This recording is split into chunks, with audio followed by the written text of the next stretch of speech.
இந்த ஒரு நல்ல ஒரு ஆரம்பம். அதாவது நாமஜபம் முடிச்ச உடனே ஒரு அனுபவம் பகிர்வு நடந்தது. ரொம்ப உள்ளம் உருகிறது மாதிரி அனுபவம் பேசுகிறதுன்னு சொல்லுவாங்க. அனுபவம் பேசுவது. அப்படி நம்ம சத்சங்கம் ஆரம்பிக்கிறது ரொம்ப உச்சிதமாக இருக்குது. இதுக்கெல்லாம் காரணம் நம்மளுடைய பகவான் தான். இதுவும் பகவானுடைய ஒரு லீலை. அதாவது இந்த அனுபவத்தை இங்கே வந்து சொல்கிறதும் சொல்ல வச்சதும் பகவானுடைய லீலை. அதாவது பகவானுடைய மகிமைங்கிறது அவாச்சியம்,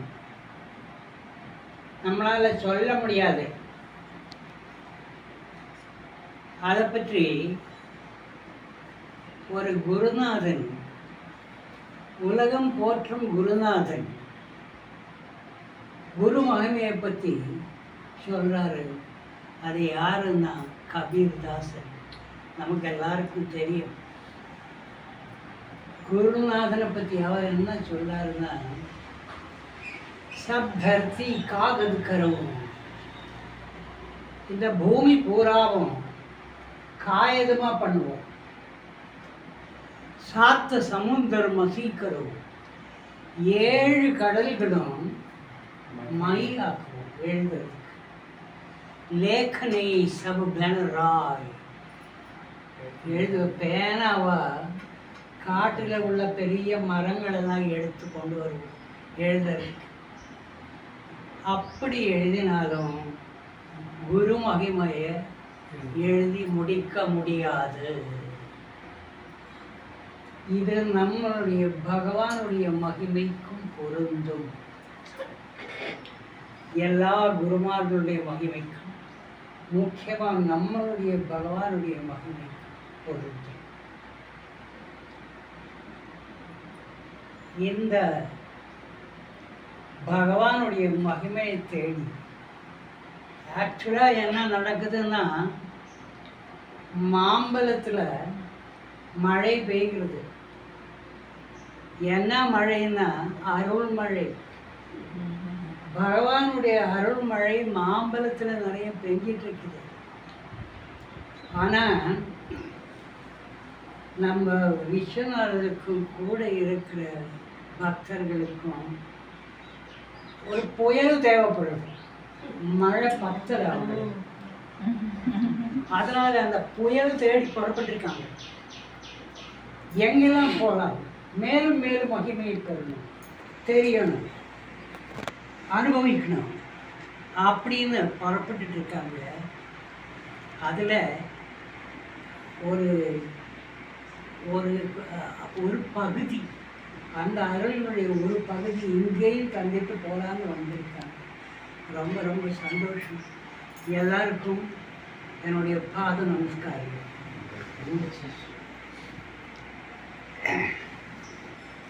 இப்போ நம்ம யாருன்னு கொஞ்சம் தெரிஞ்சுக்கிறது நல்லது. அதுக்கு சங்கராச்சாரியர் சொல்லியிருக்காரு, துர்லபம் த்வயமே வைத தேவானுகிரக ஹேதுக்கம். அதாவது இது 3 ரொம்ப அரிது, ரொம்ப துர்லபம். துர்லபம் த்ரயமே வைத தேவானுகிரக ஹேதுக்கம் மனுஷ்யத்துவம் முமுட்சுத்துவம் மகாபுருஷத்தம் செய்ய. இதில் முதல்ல என்னன்னா மனுஷ பிறவி கிடைக்கிறது. இது ரொம்ப அரிது. அது நமக்கு கிடைச்சிருக்கு. அடுத்த பிறகு முமுட்சுத்துவம்.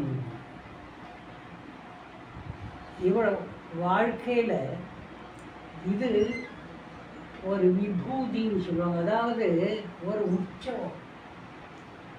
நம்ம உலகத்தில் பூமியில் உள்ள வாழ்க்கைங்கிறது அந்த உற்சவத்தில் நம்ம எல்லாரும் போயிட்டு இருக்கோம், எல்லாம் பார்த்துட்டு இருக்கோம். அங்கே அது இது அங்கே அது நடக்குது, இங்கே இது நடக்குது, இதுலேயே வாழ்க்கை போயிடுது.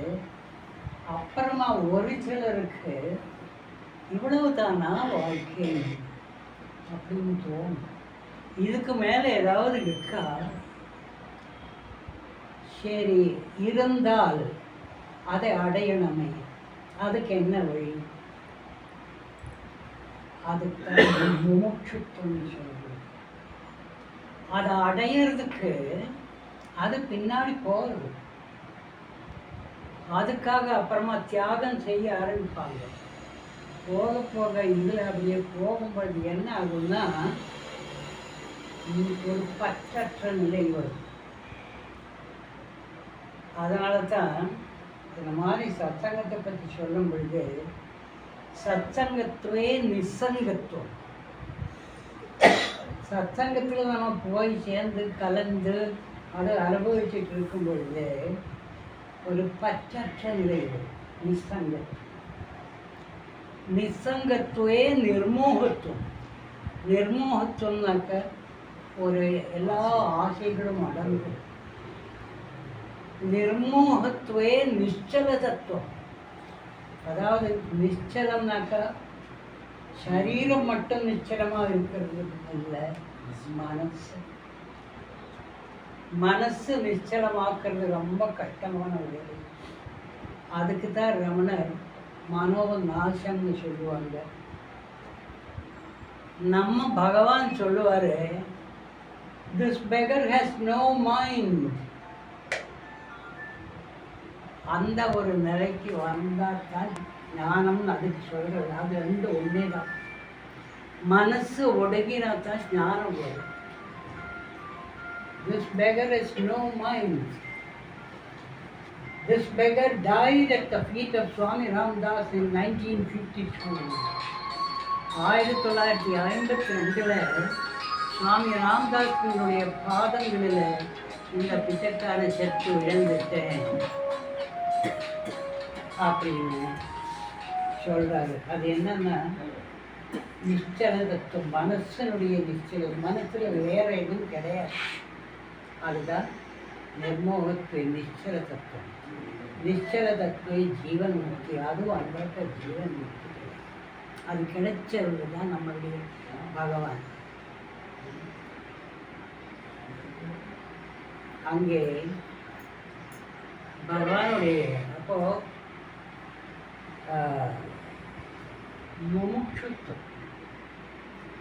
முமுட்சுத்துவம் தான் அதை அடையிறதுக்குண்டான ஏக்கம். அது சாதாரண ஏக்கம் பத்தாது, முற்றிப்போன ஏக்கம் அவசியம். அதுக்கு ஸ்ரீராமகிருஷ்ணர் சொல்லுவார், உன்னுடைய வஸ்திரத்துக்கு நெருப்பு பற்றி இருக்குதுன்னு வச்சுக்கோங்க. அப்போ நீ எங்கே ஓடுவ? எங்கேயாவது தண்ணி இருக்கா? அந்த இடத்துல எப்படி ஓடுவேன்? அந்த மாதிரி கடவுளை பார்க்கறதுக்கு ஓடுவேன். அப்படிப்பட்ட ஒரு ஏக்கம் உனக்கு தேவை. அப்படிப்பட்ட ஒரு ஏக்கம் நம்மளுடைய பகவானுக்கு இருந்திருக்கு. அப்படிப்பட்ட ஒரு ஏக்கம் புத்த பகவானுக்கு இருந்திருக்கு. எல்லா குருமார்களுக்கு இருந்திருக்கு. அதனால ஒரு நாளைக்கு நான் பகவான் முன்னாடி உட்கார்ந்து எழுதிட்டுட்டேன். பகவான் அந்த சத்தகம் நம்ம பிரதான் மந்திரிக்கு முன்னாடியே லெஃப்ட் சைடில் பகவான் உட்கார்ந்த இடம் ஒரு சங்கல்பம் வச்சுருக்கேன். ரைட்டில் கணேசர், லெஃப்டில் பகவான். அந்த இடத்துல பகவான் சேர் போட்டு உட்கார்ந்து இங்கே பஜன் நடந்துட்டுருக்கோம். நம்ம அப்போ உள்ள டைனிங் ஹாலில் யாரையாவது கூப்பிடுவார். நம்ம அப்படியே உட்கார்ந்து ஏங்கிட்டு இருக்கோம். கூப்பிடுவாரா கூப்பிடுவாரா கூப்பிடுவாரா. அப்போ செல்வராஜ் வருவான், பகவான் உங்களை கூப்பிடுறாரு. அப்படி போய் ஒன்றும் பகவான்கிட்ட கேட்கறதுக்கு இல்லை, எல்லாம் பகவான் தந்திருக்காரு. அப்புறம் ஒன்றும் தரல. என்னன்னா ஞானம். அது கேட்கறதுக்கு தகுதியும் கிடையாது. இப்போ என்னத்தை கேட்க. அதனால் என்ன பண்ணுவேன்னா உட்காந்து அழுவுவேன், வேறு வழி இல்லை. ஏன்னா கேட்க வேண்டியது கேட்க முடியாத ஒரு நிலை. அப்புறம் அங்கே உட்காந்து ஒரு நாளைக்கு அப்படியே அழுதுட்டு பகவானுக்கு தெரியும் இவன் எதுக்கு அழுகிறான்.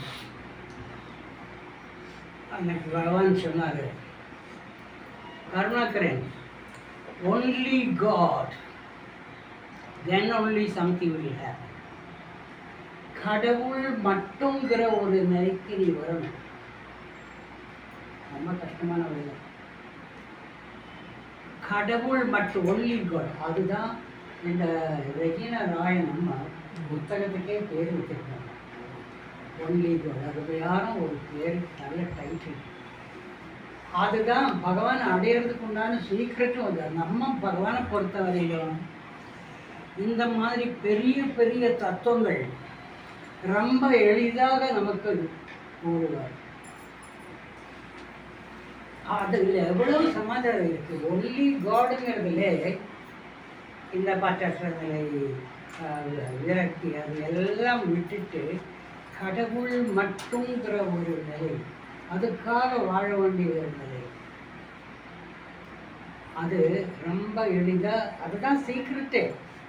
அந்த நிலைக்கு நம்ம வந்தால் கண்டிப்பாக கடவுள் அடைய முடியும். அது பகவான் செஞ்சார்.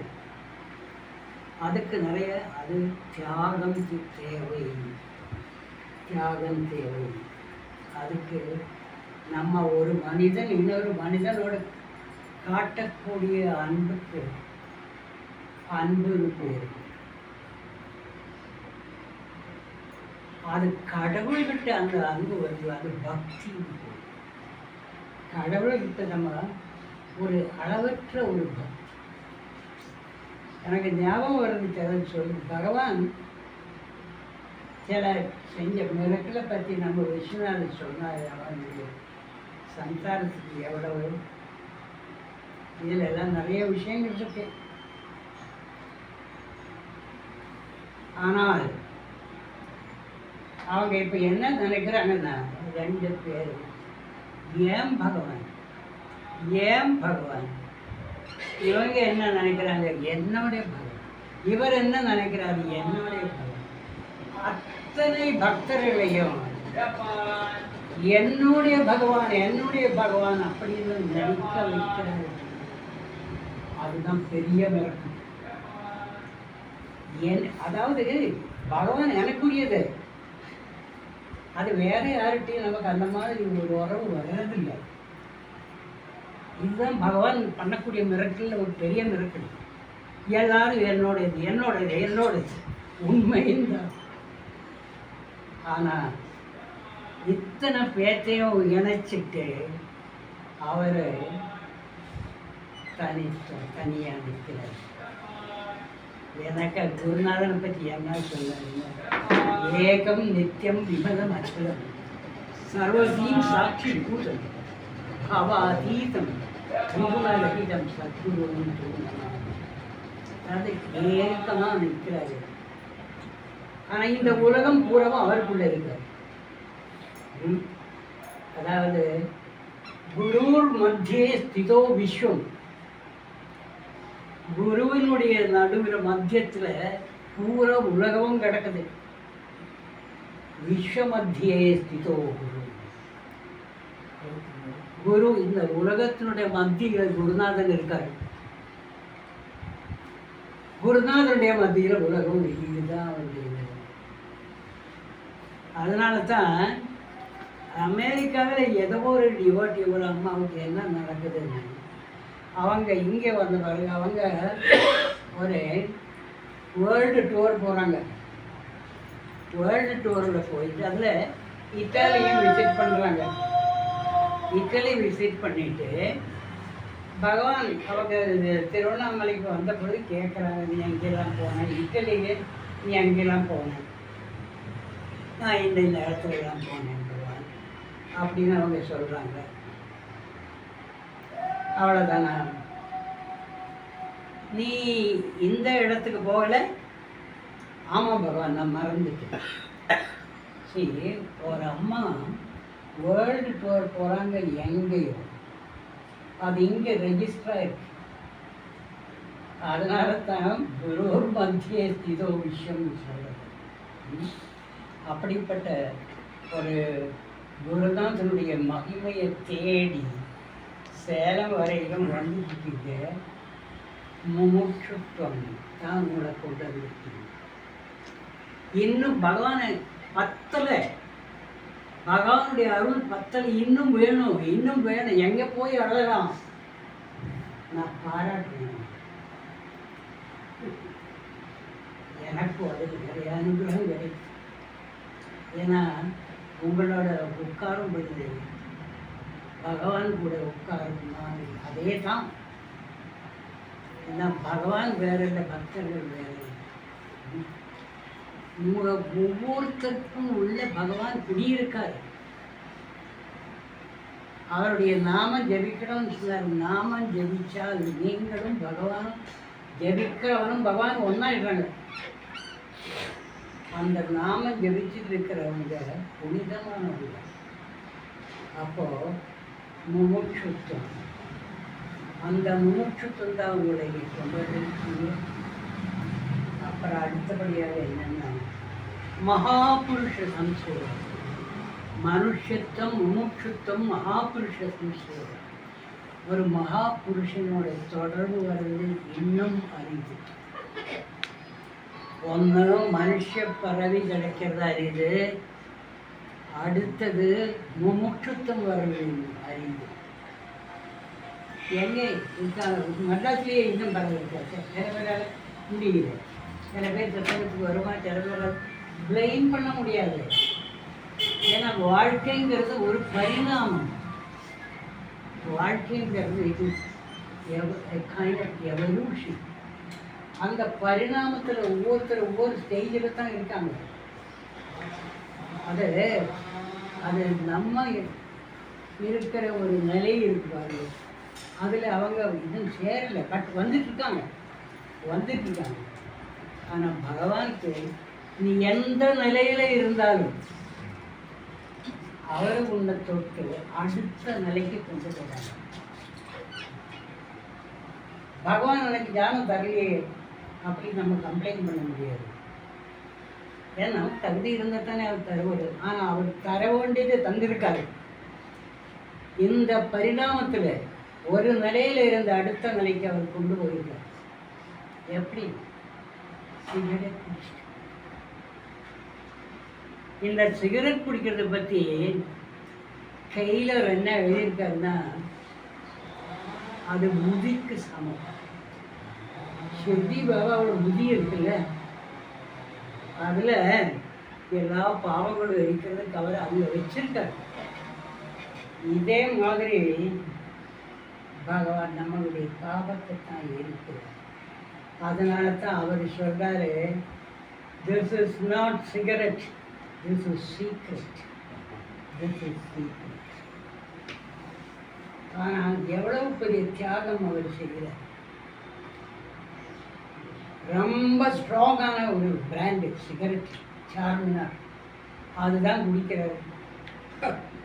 ஆனால் புகை வெளியில் வர்றதில்லை. எல்லாரும் குடிச்சு புகை ஊதுவாங்க வெளியில், உள்ள போகணும். ஸ்மெல்லு வர்றதில்லை. பகவான்கிட்ட போனாக்கா அந்த சிகரெட் ஸ்மெல்லே வர்றதில்லை. அப்படி குடிச்சு வெள்ளக்காரன் கண்டுபிடிச்சிருக்கான் எதுக்கு இவர் குடிச்சிருக்காருன்னு. எனக்கா 8 பேர் உள்ள ஒரு குரூப்பு போனாக்கா ஒவ்வொருத்தனையும் கூப்பிட்டு பேச வைப்பாரு பகவான். ஒவ்வொருத்தனை கூப்பிடுறதுக்கு முன்னாடி ஒரு சிகரெட். அதனால அவங்க கண்டுபிடிச்சிருக்காரு. ஒவ்வொருத்தனுக்காகவும் குடிக்கிறாரு சிகரெட், அவருக்காக இல்லை. அப்புறம் சொல்லுவாரு, இந்த பிச்சைக்காரனுக்கு இந்த பைத்தியம் பிடிச்சது அதுல இருந்து தான் சிகரெட் குடிச்சிட்டு இருக்கேன், அதுக்கு முன்னாடி குடிக்கிறேன். அதாவது நம்மளுடைய பாபத்தை தகனம் பண்றதுக்காக, நம்மளுடைய பாபத்தை தகனம் பண்றதுக்காக பகவான் சிகரெட் குடிக்கிறது எவ்வளவு பெரிய தியாகம். ஒரு குரு ஆவறதுன்னா சாதாரண சமாச்சாரம் கிடையாது. நிறைய you have to bear the cross, you must be ready to bear the cross. அப்போ தான் உருவாக முடியும். தியாகம் இந்த பூரா மனுஷருக்காக, மனுஷ இதுக்காக, அத்தனை ஹியூமனிட்டிக்காக நிறைய தியாகம் பண்ணுறதுக்கு ரெடியாக இருக்கணும். அது அவ்வளோ சுலபமாக நம்ம நினைப்போம். அதாருக்கு அறுபது முன்னிக்காய் இது பண்ண அதாயிடும் இதாகிடும். அது மாத்திரம் இல்லை, அது ஆகணும்னு அந்த நிலைக்கு போகணும்னா you must be ready for supreme sacrifice for the sake of humanity. அது பகவான் வாஸ் ரெடி ஃபார் இட். கடைசி வரையில் he was ready for, he was doing that. அது மாத்திரம் இல்லை, இன்னைக்கும் அவர் பண்ணிக்கிட்டு இருக்காரு, இப்பவும் பண்ணிக்கிட்டு இருக்காரு. ஏன்னா அவர் அமிர்தத்துவம் அடைஞ்ச நிலையில் இருக்கார். மிருத்யோமா அமிர்தம் பண்ணிய அந்த மிருத்யு உள்ள நிலையில் இருந்து, மரணம் உள்ள நிலையில் இருந்து மரணம் இல்லாத ஒரு நிலைக்கு போயிட்டார். ஆனால் அவருடைய செயலை அது பாதிக்கல. இப்போ இன்னும் துரிதமாக செஞ்சுருக்கார். அவருடைய அருள் மழை இன்னும் பலமாக பெஞ்சிட்டு. இது நம்ம எல்லோருடைய அனுபவம். அப்போது மனுஷத்துவம், முமுட்சுத்துவம், மகாபுருஷன், இப்படிப்பட்ட ஒரு மகாபுருஷனோட நமக்கு தொடர்பு வந்து அப்படிப்பட்ட ஒரு குரூப்பு தான் இன்னைக்கு மாம்பழத்தில் இருந்து இங்கே வந்திருக்குது. அது நம்ம உணர்வுக்கு நல்லது. நம்ம யார்? நம்ம சாதாரண மனிதர்கள் அல்ல. யோகிராம் சூரத்குமாரனுடைய பக்தர்கள். இது எப்பொழுதுமே ஒரு கான்ஷியஸ்னஸ் நமக்கு இருக்கணும். இது நம்மளை வழி நடத்தும். You must be conscious that you are a devotee of Yogiram Suryakumar, one of the greatest gurus in the world. இன்னொன்று பகவானுடைய மகன். அவர் சிகரெட் குடிக்கிறது மட்டும், சிகரெட் குடிக்கிறது பார்த்து சில பேர் ஓடி போயிட்டாங்க. என்னடா இது சாமி சிகரெட் குடிக்கிறாரு போயிட்டு. அப்புறம் இன்னொன்று அவருடைய வஸ்திரம் அணியிறது, ஆடைகள், இதெல்லாம் பார்த்து நமக்கு ஒரு அருவருப்பு ஏற்படும். அவர் பொன்னை மரத்தில் அடியில் இருக்கும் பொழுது என்னுடைய ஒரு நெருங்கிய ஒரு நண்பர், பகவானுடைய பக்தன் ஆழ்வார், கேள்விப்பட்டிருக்கீங்க ஆழ்வார், அவர் பகவானை பற்றி புத்தகங்கள் எழுதியிருக்காரு.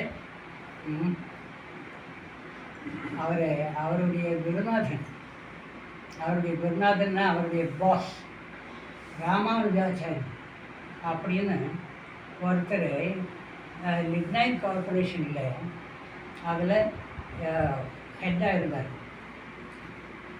அவரை வேறத்துக்கு அவரை ஞானானந்தகிரியிட்டையும் போவார், பகவான் போவார்.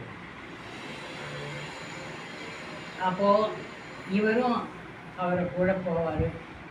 ஒரு நாளைக்கு ஞானானந்தகிரிகிட்ட போய் ராமானுஜாச்சாரி அப்புறமா நம்ம பகவானை பார்க்குறதுக்கு பொன்னை மரத்தடிக்கு போகிறார். அங்கே போய் இவர் அப்படி நின்றுருக்காரு ஆழ்வார்.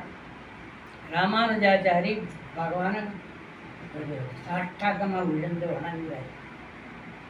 அப்போ இவர் மனசில் நினைக்கிறார், இந்த மாதிரி ஒரு அருவருப்பான ஒரு மனுஷனை போய் வணங்குறது அப்படின்னு எதுக்கும் நம்ம பாஸ் வணங்கிட்டாரு. அதனால் நான் வணங்காமல் வழி இல்லைன்னு இவர் விழுந்துட்டார். பாத நமஸ்காரம் செஞ்ச ஆழ்வாரால் எழுந்திருக்க முடியல, அப்படியே படுத்துக்கிறது. Transformation, instant transformation happen to me. ஒரே அதே நொடியில் அவரை எங்கேயே கொண்டு போயிட்டாரு. மனசில் இதுதான் பகவானுக்கு, அதாவது இல்லை டெலிபதி, மைண்ட் ரீடிங் இதெல்லாம் தனிப்பட்ட பாடு பகவானுக்கு. நீங்கள் என்ன நினைக்கிறீங்களோ நம்ம நினைப்போம், நம்ம அது பகவான்கிட்ட சொல்ல வேண்டாம், இது பகவான்கிட்ட சொல்ல வேண்டாம் அப்படின்னு நினைப்போம். அவருக்கு எல்லாமே தெரியும்.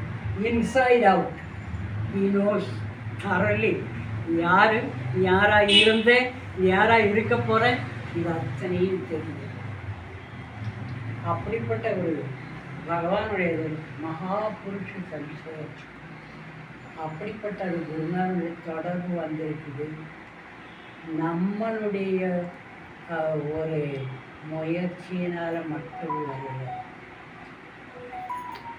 ஒரு குருநாதனை அடையிறதுனாக்கா பல ஜென்மங்களாக கோவிலுக்கு போய் வேறு என்னென்ன சாதனை செய்ய முடியும் அதெல்லாம் செஞ்சு பிறகு தான் ஒரு குருநாதனை அணுக முடியும்.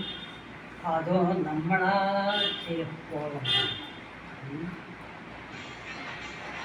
அவர் இப்போ நம்ம பார்க்குறோன்னு வச்சுக்குவோம், அவர் நம்மளை பார்க்கணும். அப்போத்தான் நமக்கு அந்த ஒரு அனுபூதி வரும், ஈர்ப்பு வரும். நம்ம சும்மா பார்த்துட்டு, நான் இப்படி பார்த்தேன் 1983 2 வாட்டி பகவானை பார்த்தேன். அப்புறம் போய் பார்த்துட்டு அப்படியே வந்தேன். அப்புறம் 10 வருஷத்துக்கு அந்த பக்கம் போகவே இல்லை. ஏன்னா பகவான் என்ன பார்க்கல. அதாவது நம்ம பார்க்கறது கூட ஆன்மாவால் பார்க்கணும், மனசால் பார்த்த அது கூடாது. ஆன்மாவால் ஆத்ம தரிசனம். அதுவும் பகவான் சொல்லுவார், this beggar's service is for those who are sent here by my father. என்னுடைய அப்பா யாரை இந்த பிச்சைக்காரங்கிட்ட அனுப்புகிறாங்களோ அவங்களுக்கு தான் இந்த பிச்சைக்காரனுடைய சேவை. அதனால தான் நான் சொல்கிறேன், நம்ம யாரும் நம்ம வளர்ந்து நம்மளெல்லாம் அப்பாவால் பகவான்கிட்ட அனுப்பப்பட்டவர்கள். அதனால தான் பகவானுடைய இவ்வளவு ஈர்ப்பு வர்றது. ஒரு சிலர் சத்தங்கத்தில் கூட்டிகிட்டு போனாலும் அவங்களுக்கு அது வராது. ஏன்னாக்கா அவங்களுடைய அந்த பரிணாமத்தில் அந்த நிலையை அவருக்கு அடையுது. அப்போ மனுஷத்தம் மனுஷத்தம் மகாபுருஷத்தை விஷயம். அப்படி ஒரு மகாபுருஷனோட தொடர்பு ஏற்பட்டவங்க தான் நம்ம. அடுத்தபடியாக பகவானுடைய மகிமையை பற்றி கபீர்தாசர் என்ன சொன்னாருன்னு நான் சொல்றேன். குருகீதை என்ன சொல்லுது. அப்புறம் இன்னொன்று, கடவுளுடைய வேலை 3ன்னு சொல்லுவாங்க சாதாரணமாக. ஆக்கல், காத்தல், அழித்தல், மறைத்தல், அருளல். நான் நினைக்கிறேன் இந்த அருளல்ங்கிற வேலை இருப்பாங்க, அது சில நேரங்களில் மீதியெல்லாம் பகவான் மறைந்திருந்து செய்வார். அந்த அருளல்ங்கிற வேலை அவருடைய அகேதுக்கு கருணையினால, காரணம் இல்லாத கருணையினால நானே போய் அருள் புரிந்துட்டு வர்றேன்னு அவர் சில நேரங்களில். அப்பத்தான் ஒரு மனிதனுடைய வேஷத்தில் பகவான் அருள் புரியுது. குருகீதையில் அதை பற்றி என்ன சொல்கிறாங்கன்னா, சிவோகம். உமாதேவி சிவபெருமான்கிட்ட கேட்குறாங்க, இந்த குருன்னா என்ன? பல நேரங்களில் பார்த்தா அவங்க சாதாரண மனிதன் மாதிரி தான் இருக்காங்க. ஆனால் பல நேரங்களில் அவங்க கடவுளால் மட்டும் செய்யக்கூடிய பல விஷயங்கள் செய்வாங்க. என்ன புரிஞ்சிக்க முடியலையே அப்படின்னு கேட்டதுக்கு சிவபெருமான் பதில் சொல்கிறாரு, சிவோகம். நான் சிவம், சிவன் சொல்லலை, பரம்பொருள் சிவம். சிவோகம் ந ஆக்கிருதி வித்தையதி. நான் பரம்பொருள் ஆனதுனால எனக்கு உருவம் கிடையாது, ஆக்கத்தி இருக்கு. நர திருகோச்சரனாகி உருவம் இல்லாததுனால மனுஷனுடைய ஊனக்கண்களால் என்ன பார்க்க முடியாது. அதனால நர திருகோச்சரனாகி தஸ்மாத் ஸ்ரீகுரு ரூபேன. அதனால குருவனுடைய உருவத்தில் சிஷ்யான் ரட்சதி தார்மிகான், என்னுடைய சிஷ்யர்களை ரட்சிப்பதற்கும் தர்மத்தினுடைய பாதையில் போகிறவனை ரட்சிப்பதற்கும் நான் அப்பப்போ பூமிக்கு போகிறேன். மனிதனுடைய உருவம் அதுதான் குரு. அப்படி வந்தவர் தான் நம்மளுடைய பகவான். அப்போ கடவுளே தான் நமக்கு பல நேரங்களில் தெரியுது, கடவுளால் மட்டும்தான் செய்ய முடியும். ஒரு தன்னுடைய பாவனையில் ஒன்றும் இல்லை. அதாவது ஒரு டயபெட்டிஸ் பேஷண்ட்டு போனாக்கா அவனுக்கு ஸ்வீட் எடுத்து கொடுப்பாரு. No diabetes. அதாவது அவருடைய அப்படி இருக்காங்க இன்னும் டயபெட்டிஸ் இல்லாமல். ஸ்வீட்டு கொடுத்து டயபெட்டிஸ். அப்போது அவரே சொல்லுவார், இது ஸ்வீட் அல்ல, இது ஆக்சுவலாக என்ன, அவர் என்ன கொடுத்தாலும் அந்த அந்த உருவத்தில் அருள் தான் கொடுக்குறாங்க. அருள்னால தான் அது குணப்படுத்த முடியும். அப்போது அப்படிப்பட்ட குருநாத சிவோகம், அதாவது அப்படி வர்றவர் தான் குருநாதன். கடவுள் மனிதனுடைய உருவம் எடுத்து வர்றது தான். இது நம்மளுடைய பகவான் நிரூபித்து காட்டியிருக்கார். நிரூபித்து காட்டியிரு. அப்போ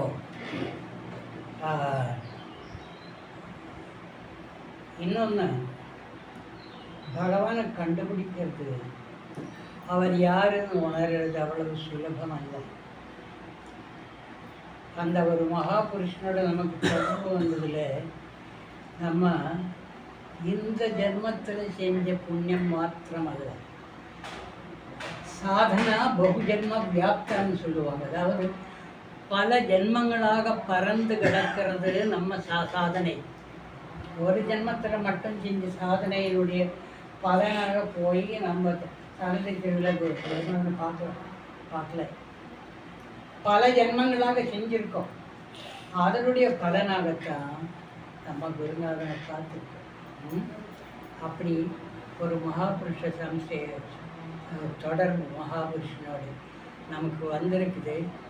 அது அந்த மகாபுருஷனுடைய கருணையினால் வந்திருக்கு. அப்புறம் இந்த பகவானை கண்டுபிடிக்கிறது ரொம்ப ரொம்ப கஷ்டம். இந்த நார்த் போல் சவுத் போல் அந்த ஏரியாவில் உள்ள கடலில் ஐஸ் கட்டி மிதக்கும், ஐஸ்பர்க்னு சொல்லுவாங்க. அதனுடைய மேல் பகுதி ஒரு கால் பாகம் மட்டும்தான் நமக்கு தெரியும், மிதக்கிறது தெரியும். நீங்கள் எல்லாம் அடியில் தான் இருக்கு, முக்கால் பாகம் அடியில் தான் இருக்கு. இதே மாதிரி தான் பகவான். நம்மளுடைய பகவான் நம்ம சொல்லும் பொழுது அவருடைய சரீரம் தான் நமக்கு ஞாபகம் வரும். ஆனால் அவர் அதுக்கெல்லாம் அதீதமானவர். அந்த ஐஸ் கட்டினுடைய மேலே ஒரு நுனி மட்டும்தான் நமக்கு, அதே மாதிரி தான் நமக்கு பகவானை பற்றி நமக்கு தெரியறது ஒரு ரொம்ப கம்மி தான். அவரை கண்டுபிடிக்கிறது கஷ்டம். ரொம்ப ஆழமான ஒரு சக்தி, ஒரு மகா சக்தி. அப்படிப்பட்ட பகவானை நம்ம